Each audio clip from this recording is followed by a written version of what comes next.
Welcome back, Defenders. Jake here. We're currently on day 16 of Ukraine's special military operation to liberate the people of Kursk. And according to General Sursky, Ukraine has advanced 28 to 35 kilometers deep into Russian territory. And 2 days ago, General Sursky shared a map during his daily brief. I feel like if he showed this map, I can show it as well. And it's all in Ukrainian, but here's the Ukrainian-Russian border. This is Kursk. And this blue shaded area is the occupied territory inside of Russia. The Ukrainians have gone 35 kilometers deep on this axis, 28 kilometers deep on this axis. In total, they control 93 Russian settlements and 1,263 square kilometers. These red diamonds are individual Russian units. These blue squares are individual Ukrainian units. So as you can see, the situation is still very messy. There's lots of intense fighting still occurring in this region. We can switch over to deepstatemap.live and I can show you the minor changes from the last 2 days. And mostly all that's changed is the gray zone is shrinking. As Ukraine continues to consolidate their gains, the Russians are trying to figure out where are the new front lines. Now the Russians have already begun digging trenches along this highway, but I don't think Ukraine's going to go much deeper than this. Ukraine probably is best just doing what they say they're going to do. Create a new buffer zone between the Russian military and their people and villages. So Ukraine doesn't have to go any deeper. It can just sweep west and sweep south, going through Russia's defense lines that they already prepared, because they're in front of them, to the side of them, and they can now maneuver behind them. So this river is what everyone's been looking at and focusing on the last 2 weeks, because this gives the Ukrainians a serious geographical advantage if all the bridges are destroyed. And that's what the Ukrainians have done over the last week. 2 bridges are completely down, with one bridge still being able to be crossed on foot. I don't think this is an accident that Ukraine would strike the bridge and not finish it off. I think they're allowing for a single point for Russian civilians in this region to evacuate. Now the Russians are trying to resupply, they're trying to hold on to this territory, but to do that, they need to construct pontoon bridges. Ukraine destroys Russian pontoon crossing in the Kursk Oblast with drone strikes. Drone strikes and HIMARS. There's been at least 3 attempts by the Russians to construct a pontoon bridge. I'll link this video down below if you want to see the cluster variant of the HIMARS destroy this pontoon bridge. I don't think these engineering trucks survived either, and it's questionable if the crews of these trucks, it's an engineering unit, I don't think any of them survived. So this region is called the Glushkovo region, named after this village, and it's about 600 or 700 square kilometers. 2 of the bridges are completely down, one is heavily damaged, you can't get tanks or trucks across it. So there's no rush. There's about 3,000 Russian soldiers, mostly conscripts, trapped in this area, without food, water, or ammunition, the chance to be resupplied. So I think Ukraine is going to take their time squeezing this area. If the Russian soldiers or the civilians just want to leave, they can leave. Otherwise, Ukraine is going to systematically clear through this territory, and hopefully the conscripts continue to surrender. Going a couple weeks without food and water might give them that motivation once Ukraine's loudspeakers on drones ask them to come out of their dugouts. According to the Institute for the Study of War, Russia is shifting troops from Chasiv Yar to the Kursk Oblast. Can we just pause for a moment and laugh at the Russians that they took Bakhmut a year and a half ago, and for a year and a half they've been assaulting Chasiv Yar with failure after failure after failure, and I think they're just going to give up. They've decided that going to Pokrovsk is more advantageous, so they're currently redeploying units that were attacking Chasiv Yar for a year and a half. and they're going to send those guys to Kursk. On top of that, Russia transfers conscripts from Siberia to the Kursk Oblast. Relatives of conscript soldiers from Siberia have confirmed that new recruits are being transferred to the Kursk Oblast. So Russia has a manpower problem. They want to keep their guys in Donetsk, continuing to advance towards Pokrovsk. So they're looking for bodies. Who can we send to defend Kursk? The media outlet Meduza reported that the Kremlin has begun discussing the announcement of a new wave of mobilization due to the advance of Ukrainian forces in Kursk.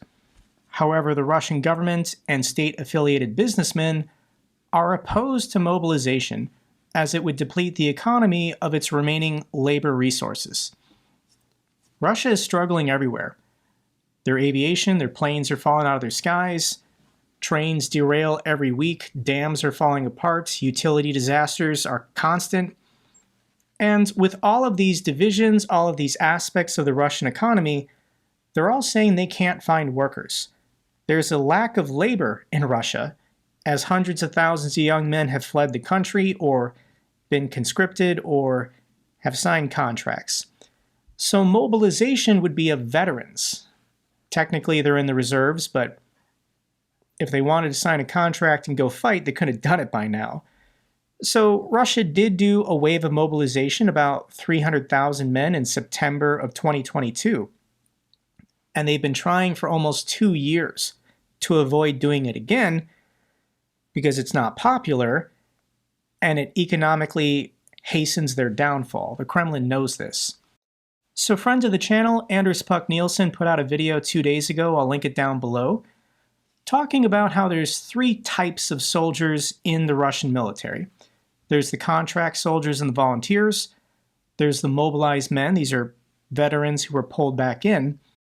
And then there's conscripts, 18, 19, 20-year-old men doing their 1 year of mandatory military service. And for the last 2.5 years, Putin has been trying not to use these conscripts.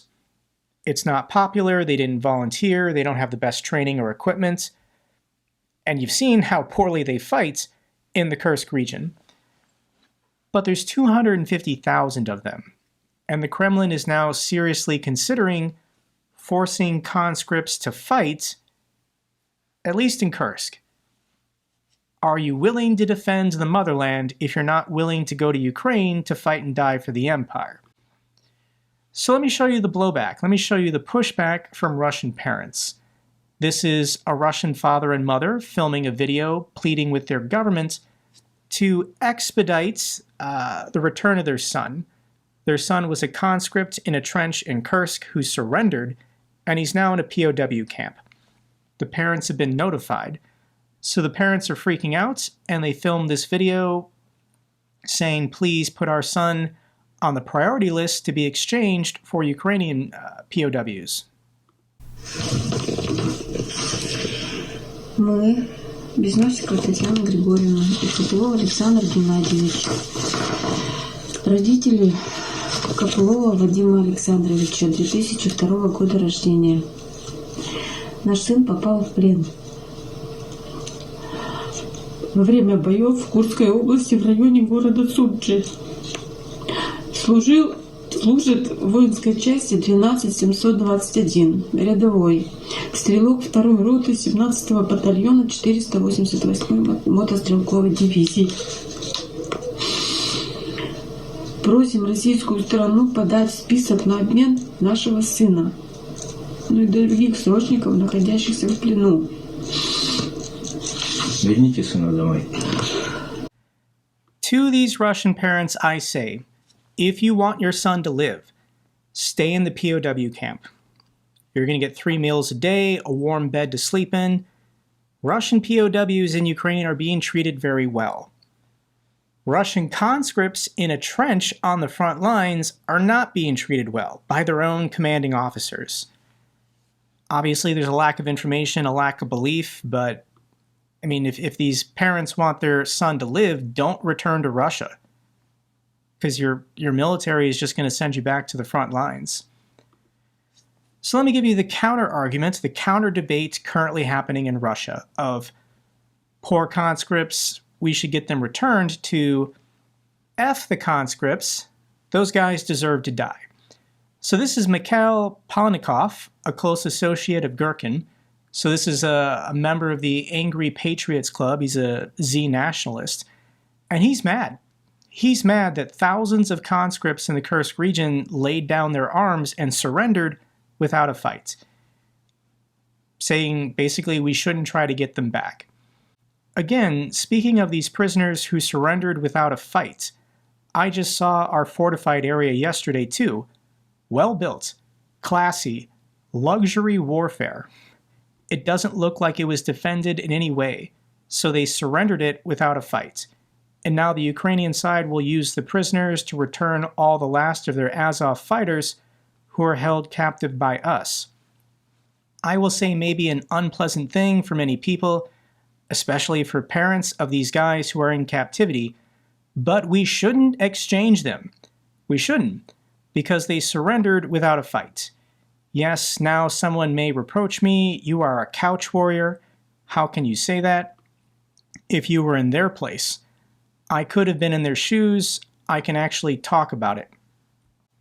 I don't know how old this man is, but he's old enough to sign a contract with the Russian military.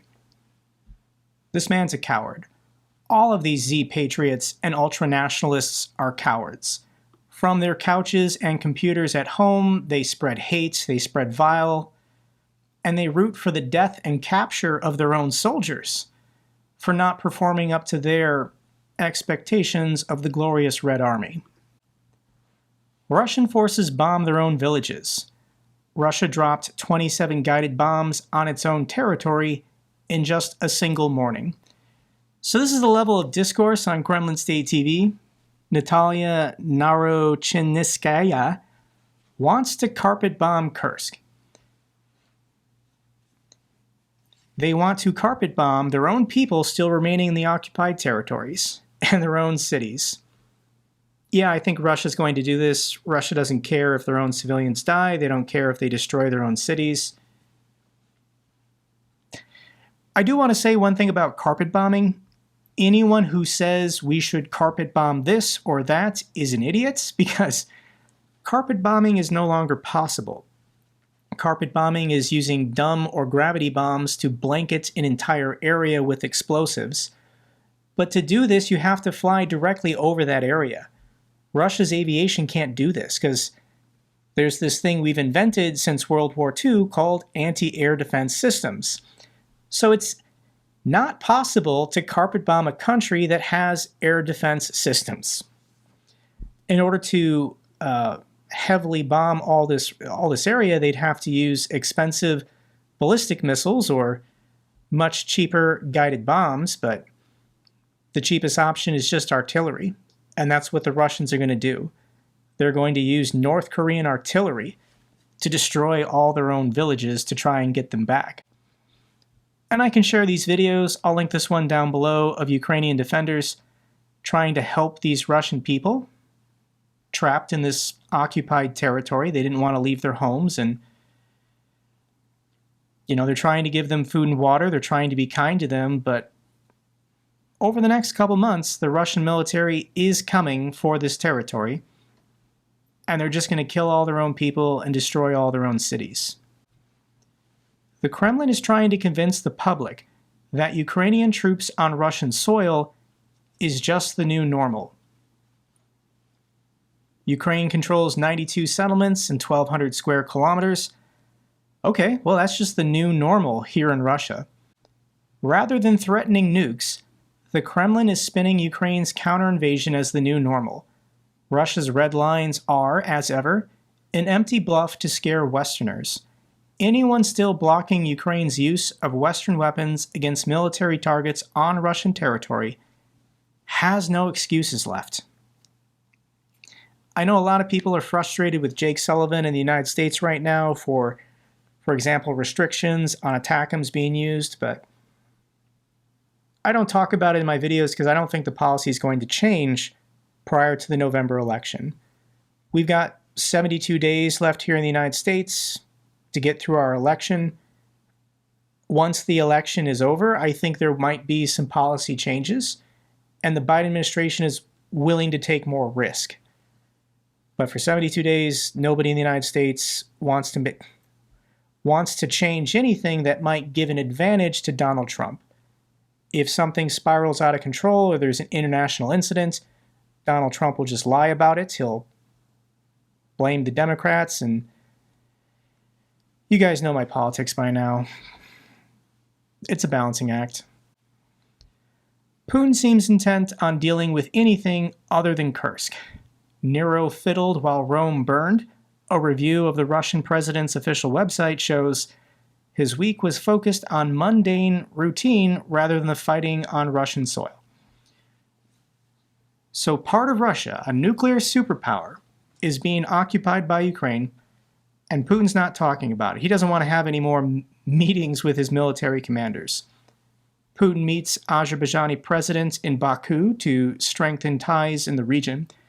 Baku is the capital of Azerbaijan, so Putin is trying to make these international visits to countries that have not signed the Rome Statute, because Putin is an internationally wanted criminal by The Hague. So yeah, let's go to Azerbaijan. Okay. Putin visits Chechnya for the first time since 2011. Really? So the president of Russia hasn't visited Chechnya for 13 years? Okay. It was weird. There's clips and videos online. Kadyrov wanted to show Putin how good of a shot his son is. So while his son is pretending to be Rambo at a shooting range, Putin is looking on to admire him, and this is how Putin chose to wear his ear protection. Now, he's the dictator of Russia. No one's going to correct him, but does he not know how to wear ear protection, or did he was afraid he was going to mess up his hair? Putin also visited Beslan, and if you don't know what Beslan is, there was a terrorist attack in September of 2004 at a school. 1,128 people were taken hostage by Chechens, and 333 people were killed. Most of them were children. This is a controversial event in Russia, terrorism, but it's never been resolved why the school was stormed and why so many people were killed. The parents of the victims wanted more time for negotiators to try and get children released, but the government stormed the gymnasium, which led to it catching on fire, and hundreds of children died. Putin was behind this. He was president in 2004. There was never a proper investigation of what went wrong. Nobody was ever held accountable. And Putin has avoided this place, I guess, for 15 years. But given it's the 20th anniversary, he decided to make an appearance.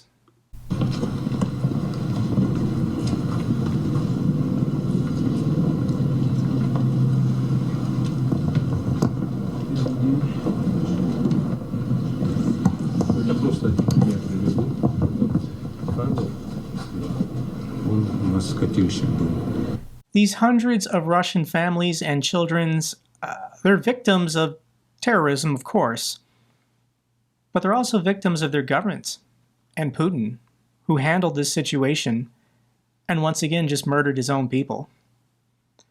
Putin also visited Vladivostok. This is near North Ossetia. This is north of the Georgian border with Russia. And you be the judge. Is this the real Putin, or is this a body double?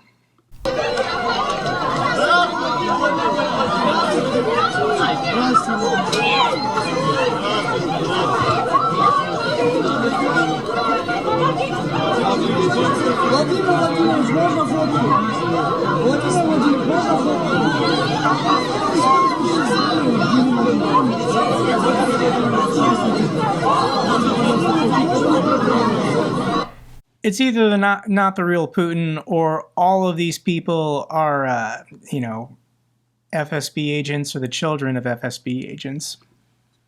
Let's get to the bad news for Russia.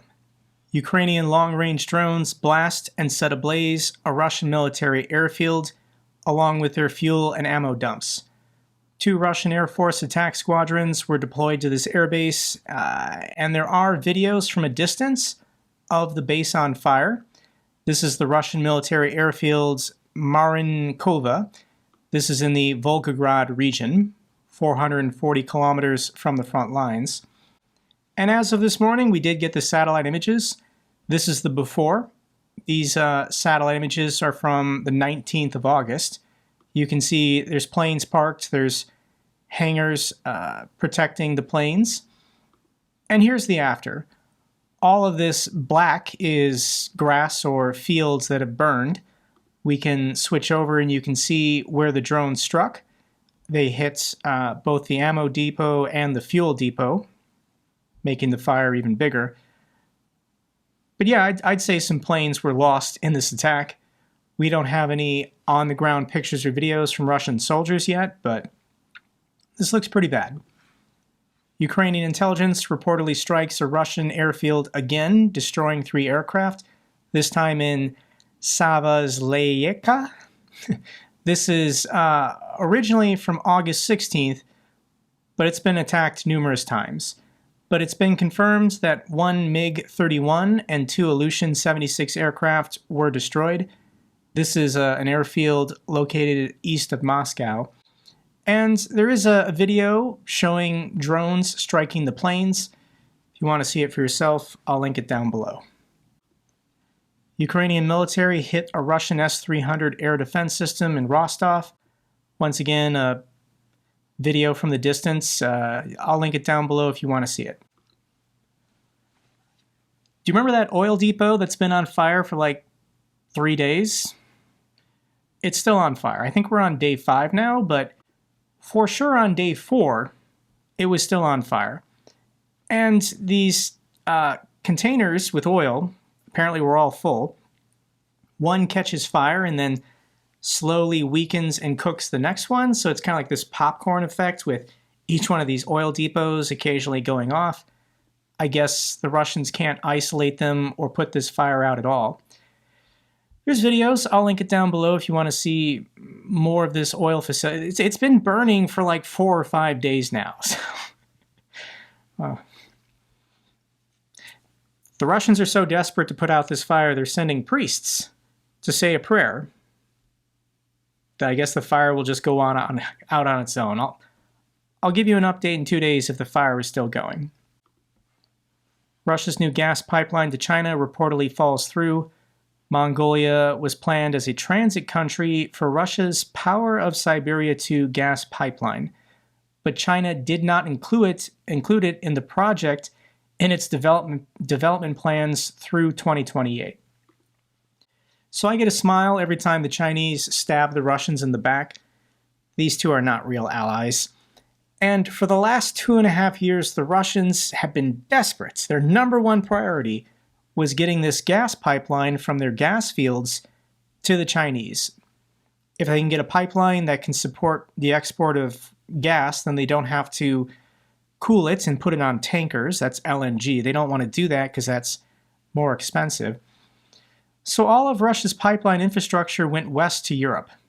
And then Russia basically declared war on their best customers. And for 2.5 years, the Chinese have been messing with the Russians, really. But this is never going to happen. Officially, China is saying they couldn't agree on the price of exports. China basically wanted Russia to give them this gas for free.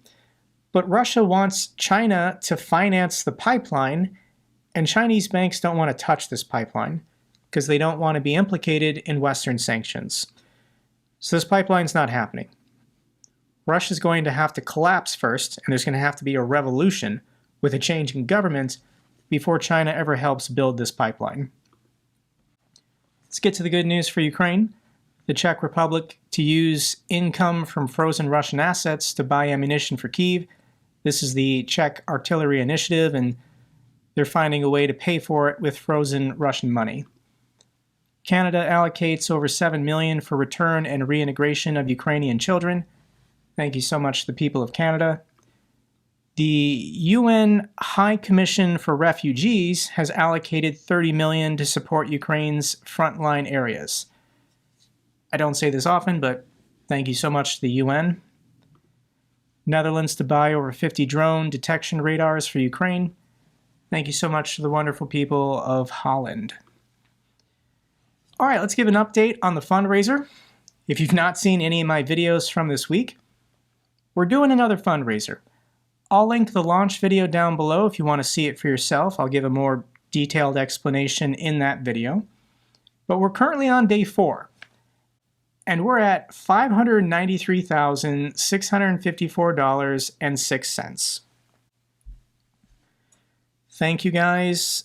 Unbelievable. You know, I debated on Monday whether or not to make the goal 1 million again.